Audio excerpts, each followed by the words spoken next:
পশুর নদী বাংলাদেশের দক্ষিণ পশ্চিমাঞ্চলের খুলনা ও বাগেরহাট জেলার একটি নদী। নদীর দৈর্ঘ্য 142 কিলোমিটার, প্রস্থ 460 মিটার থেকে 2.5 কিলোমিটার।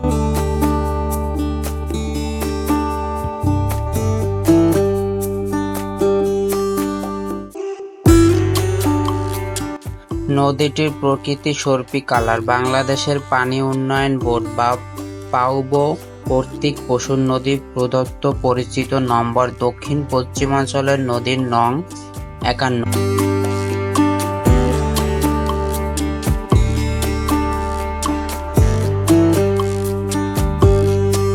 এটি গঙ্গা জলপ্রপাতের একটি ধারা। এটি খুলনা জেলা এবং বাগেরহাট জেলার মাঝে অবস্থিত।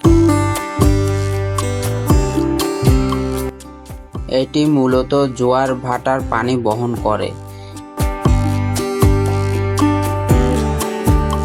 এটি সুন্দরবনের কাছে কুঙ্গা নদীর সাথে মিলিত হয়েছে এবং বঙ্গোপসাগরের কাছে কুঙ্গা নদী নামে পরিচিত। এটি বাংলাদেশের গভীরতম নদীর মধ্যে উল্লেখযোগ্য।